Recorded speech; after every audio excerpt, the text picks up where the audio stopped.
Have you ever paused during prayer and thought about the power behind the words you recite?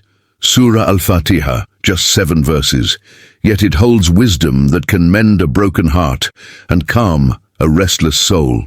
How is it possible that these few lines can transform sadness into hope, confusion into clarity, and emptiness into peace? Think about this. Every time you stand for prayer, you open with Surah Al-Fatiha.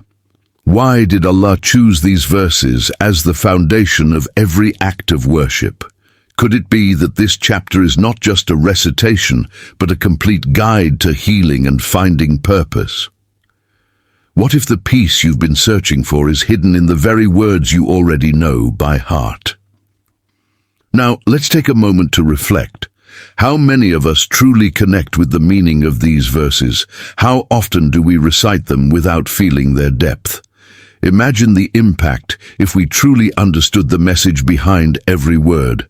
How would your heart feel if you let these verses shape your outlook, calm your fears, and fill you with gratitude? Today, we'll uncover how Surah Al-Fatiha isn't just a chapter of the Quran. It's a cure for worry, for loneliness, for that hollow ache we sometimes carry in our hearts. And by the end of this journey, you'll see why these words are called the opening, not just for the Quran, but for the heart and soul. So let me ask you, when was the last time you truly listened to the words of Surah Al-Fatiha? Let's explore together, starting with the mercy and love of Allah in the very first verse. Are you ready to feel the difference? 1. The mercy of Allah. The very first words of Surah Al-Fatiha, in the name of Allah, the most merciful, the most compassionate, are not just an introduction, they are a declaration. They remind us of the boundless mercy that surrounds us, even when we feel undeserving of it. Allah's mercy is greater than any mistake we've made, any regret we carry, or any pain we endure.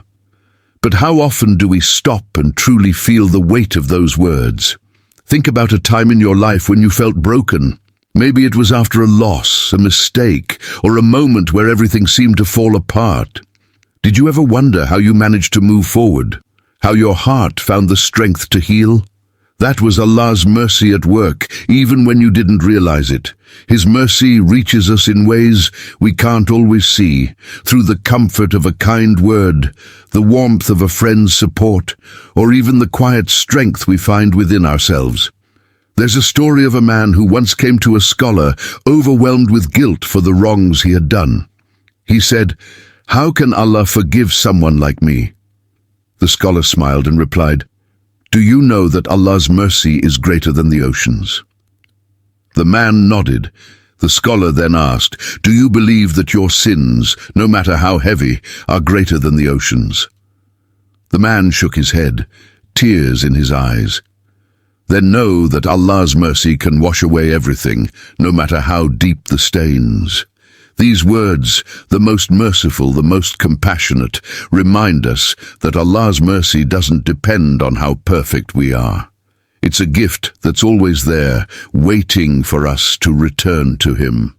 When you recite these verses, let your heart soak in the fact that Allah's mercy surrounds you like the air you breathe, essential, constant, and life-giving. And this isn't just about forgiveness, it's about how Allah's mercy makes life bearable. The pain you feel today, the challenges that weigh on you, they are temporary because of His mercy. Even in suffering, there is mercy. It might come in the form of patience, wisdom, or a better path waiting for you ahead. Allah's mercy doesn't just remove hardships, it transforms them into opportunities for growth and closeness to Him. So the next time you say these words, don't rush through them. Pause, feel their power. Remind yourself that you are speaking to the one whose mercy is infinite, who knows your struggles and loves you more than you can comprehend. These words are not just a declaration, they are a promise that no matter how far you've strayed or how heavy your burdens feel, Allah's mercy is always near, ready to bring you back, heal you, and make you whole. 2. The gift of guidance. The words "guide us to the straight path" are more than a request. They are a lifeline. They are a cry from the depths of the heart, reaching out to the one who knows the way when we feel lost. Every single person, no matter how strong or successful, faces moments of uncertainty. What should I do next? Am I making the right decision? Where is my life headed? These questions can haunt the heart, leaving us restless and uneasy. But these words remind us that the answer lies not in the world around us, but in the guidance of Allah. Imagine standing in a dense forest, surrounded by towering trees, unable to see the sky. You have no idea which way leads to safety, and every direction looks the same. Suddenly, someone appears and lights a clear path in front of you, leading you to safety. This is what Allah does when you ask for His guidance. He lights the way, even when you can't see it yourself. There's a story of a young woman who was overwhelmed by life's struggles. She had lost her job, her family relationships were strained, and she felt completely directionless. Every night she would cry, feeling like she was drowning in a sea of uncertainty. One night, as she prayed, she poured her heart out to Allah, repeating the words, "Guide me to the straight path." Days turned into weeks, but slowly, things began to change. She found peace in small steps. She started praying with more focus, seeking Allah's guidance in every choice she made. Over time, opportunities she hadn't even imagined began opening up, and her life took a turn she never thought possible. She realized that the straight path wasn't just about finding solutions. It was about finding peace in trusting Allah's plan. Guidance from Allah is not always a loud, obvious sign. Sometimes it's a quiet feeling in your heart, nudging you toward the right decision. Sometimes it's the courage to walk away from what's harming you, even when it's hard. And other times, it's the strength to stay patient when the answers don't come right away. But the beauty of asking for Allah's guidance is that He never leaves your call unanswered. The path may not always be easy, but it will always be the best for you. This verse also teaches us humility. It reminds us that we cannot navigate life on our own. We might think we know what's best for us, but only Allah knows the full picture. By saying these words, we surrender our pride and admit that we need His help. This act of trust brings a deep sense of relief, knowing that the Creator of all things is guiding you step by step. So when you recite, "Guide us to the straight path," don't let it be just words. Let it be a heartfelt plea. Picture yourself holding a map and Allah drawing the lines on it for you, showing you where to go. Trust that even if the road feels uncertain now, He will lead you to a place of peace, clarity, and ultimate success. As we continue, let's reflect on another powerful message hidden in Surah Al-Fatiha, the healing power of gratitude. How does thanking Allah bring peace to the heart and calm to the soul? Let's uncover that in the next verse. 3. The power of gratitude. All praise is due to Allah, the Lord of all worlds. These words are more than a statement. They are a reminder, a lesson, and a source of healing. Gratitude, true heartfelt gratitude, has the power to shift our perspective, no matter how dark or heavy life feels. But how often do we pause to truly reflect on the blessings around us? How often do we say these words, not just with our lips, but with our hearts? Gratitude is not about denying the struggles in life. It's about recognizing that even within those struggles, Allah's mercy is present. Imagine a person walking through a storm, drenched and cold, but holding onto an umbrella. The storm doesn't disappear, but the umbrella offers shelter, making the journey bearable. Gratitude is that shelter. It doesn't erase hardship, but it gives us the strength to endure it. There's a story of a man who had lost almost everything: his job, his savings, and even his sense of purpose. He felt defeated and questioned why life had been so unfair to him. One day, as he sat in despair, he saw a small bird hopping near his window, pecking at crumbs. Despite the bitter cold outside, the bird sang a soft, cheerful tune. The man was struck by the simplicity of the moment. If this tiny creature could sing while enduring the harshness of winter, why couldn't he find reasons to be grateful? He began a small practice. Each day, he thanked Allah for one thing, no matter how small. At first, it was difficult. He could only think of basic things like breathing or waking up. But over time, his list grew, and with it, so did his sense of peace. His problems didn't vanish, but his heart found a calmness he hadn't felt in years. Gratitude didn't change his circumstances, but it changed him. When we say, "All praise is due to Allah," we are acknowledging that everything we have, our health, our family, our ability to wake up each morning, is a gift from Him. Even the challenges we face are opportunities to grow closer to Him. Gratitude helps us see beyond the pain and focus on the blessings that are often overlooked. It reminds us that no matter how difficult life becomes, there is always something to thank Allah for. Gratitude also softens the heart. It removes feelings of bitterness and replaces them with humility. When you truly praise Allah for what He has given you, your heart becomes lighter. The small worries and complaints that once seemed overwhelming begin to fade in the light of His countless blessings. But gratitude is not just about feeling better, it's about action. It's about using the blessings Allah has given us to serve Him and benefit others. If you are grateful for your wealth, share it. If you are grateful for your health, use it to do good. Gratitude is a way of living, not just a feeling. So, the next time you say, "All praise is due to Allah," take a moment to reflect. What are you truly thankful for? Is it the air you breathe, the food on your table, the loved ones in your life? Or perhaps it's the unseen blessings, the times Allah protected you from harm, or guided you when you didn't even realize it. Let your gratitude flow from your heart to your actions, and watch how it transforms your life. 4. Trust in Allah. You alone we worship, and you alone we ask for help. These words hold the essence of faith. They remind us that our lives, our struggles, and our hopes are in the hands of Allah alone.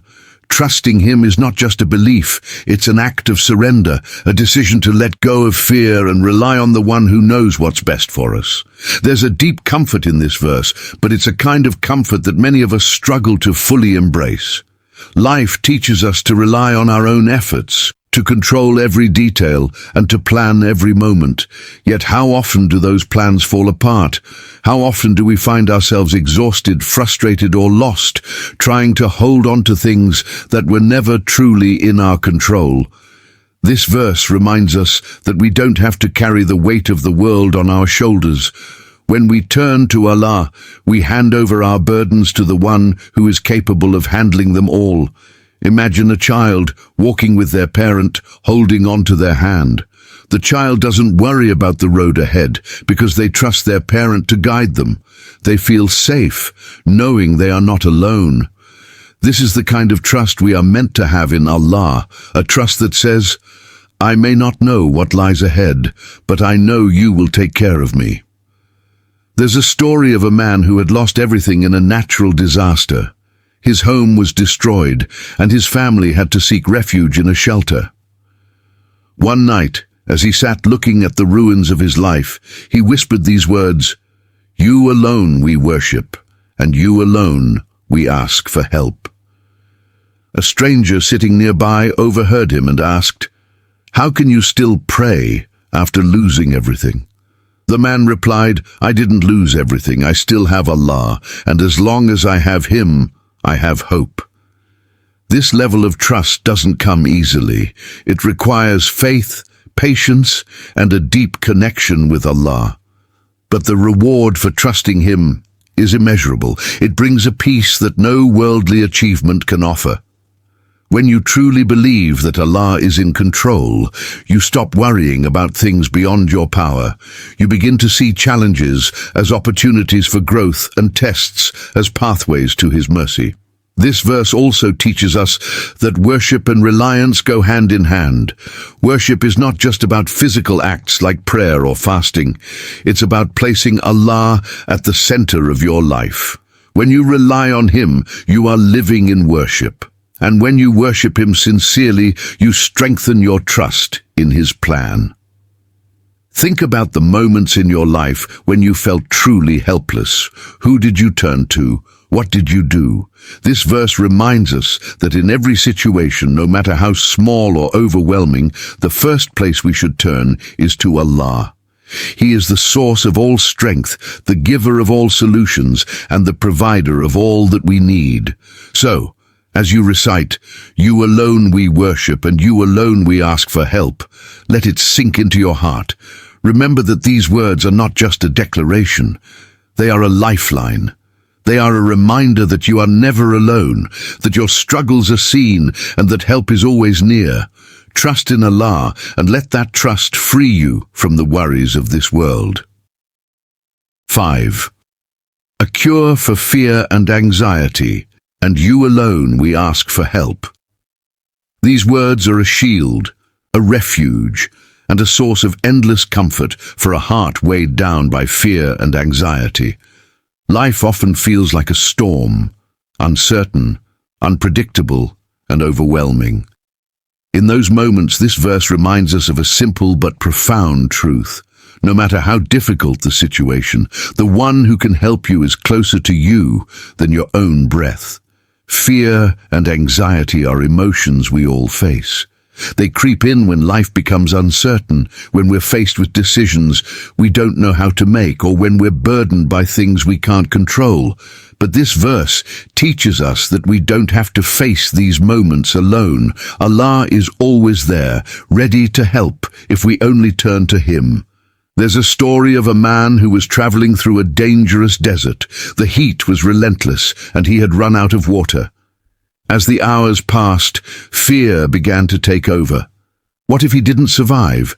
What if he never found his way? In his desperation, he fell to his knees and cried out to Allah, "Help me, guide me, save me." Moments later, he spotted a small group of travelers in the distance. They gave him water, shared food, and led him safely out of the desert. The man realized that Allah's help doesn't always come in miraculous ways. It often comes through the people and opportunities He places in our path. This verse, "And you alone we ask for help," teaches us to rely on Allah, especially when we feel powerless. Fear often stems from the unknown. What will happen tomorrow? Will things get better? But when you ask for Allah's help, you are placing your trust in the one who knows all outcomes. You are acknowledging that He sees the full picture, even when you can't. Anxiety often traps us in a cycle of overthinking and doubt, but this verse offers a way out. It shifts your focus from the problem to the solution. Instead of asking, "What if this goes wrong?" you begin to ask, "How can I turn to Allah in this moment?" This shift brings peace because it reminds you that you don't have to figure everything out on your own. When you ask for Allah's help, you're also letting go of the need to control everything. This doesn't mean you stop making efforts or planning. It means you trust Allah to guide your efforts and bless your plans. It's like planting a seed. You do your part by watering it and giving it sunlight, but you trust Allah to make it grow. Reflect on your own life. How many times have you faced situations where you thought, "There's no way out," only to find a solution you didn't expect? That was Allah answering your call for help, even if you didn't realize it at the time. His help often comes quietly, like a soft breeze after a long, harsh wind. This verse is also a reminder that you're not alone in your struggles. When fear and anxiety whisper in your mind, they try to convince you that no one understands or cares. But Allah does. He listens to every whispered prayer, every unspoken worry. And when you turn to Him with sincerity, He never leaves you empty-handed. So the next time fear grips your heart or anxiety keeps you awake at night, close your eyes and repeat these words. "And you alone we ask for help." Feel the weight of your worries lift as you place them in Allah's hands. Trust that the one who created you will guide you, protect you, and provide for you in ways beyond your imagination. Surah Al-Fatiha is not just the opening chapter of the Quran. It is the opening of our hearts to Allah's mercy, guidance, and love. It is a conversation between us and our Creator, a reminder of our purpose, and a promise that we are never alone in this journey of life. But how often do we stop to feel the depth of its message? How often do we let these 7 verses truly touch our soul and transform our lives? As we reach the end of this reflection, let us take a moment to understand what Surah Al-Fatiha offers us. It begins with mercy, reminding us that no matter how broken we feel, Allah's compassion is infinite. It guides us to gratitude, teaching us to see His blessings even in the darkest times. It brings clarity and direction when we feel lost, urging us to seek His guidance, and it reassures us that we can trust Him with our fears, our struggles, and our hopes. Life is full of uncertainties, but Surah Al-Fatiha gives us an anchor. It shows us that no matter what we face, be it loneliness, hardship, or doubt, Allah is with us, ready to help, guide, and heal. These verses are a cure for the heart and soul, not just through their meaning, but through the act of turning to Allah in every recitation. Think of how often you recite Surah Al-Fatiha. Every prayer begins with it. Every day is framed by it. This repetition is not a coincidence. It is Allah's way of bringing us back to Him again and again. He knows the distractions of this world, the burdens we carry, and the temptations we face. Through Surah Al-Fatiha, He reminds us of what truly matters, our connection with Him. Let me leave you with this thought. As you sit in the quiet moments of life, reciting these verses, ask yourself, am I letting these words shape my heart? Am I truly opening myself to the mercy, guidance, and strength they offer? Because these verses are not just a prayer, they are a reminder that Allah's love for you is greater than any struggle you face. They are a promise that no matter where you are in life, it is never too late to turn to Him. Every time you say, "All praise is due to Allah," let your heart fill with gratitude. When you ask, "Guide us to the straight path," trust that He is lighting the way for you. And when you whisper, "You alone we ask for help," feel the burden of your worries lift as you place them in His hands. Surah Al-Fatiha is a gift, a constant companion, and a source of healing. It reminds us that old age, youth, or any stage of life is not an end, but a chance to grow closer to Allah. It teaches us that the most valuable thing we can hold on to in this fleeting world is our connection with Him.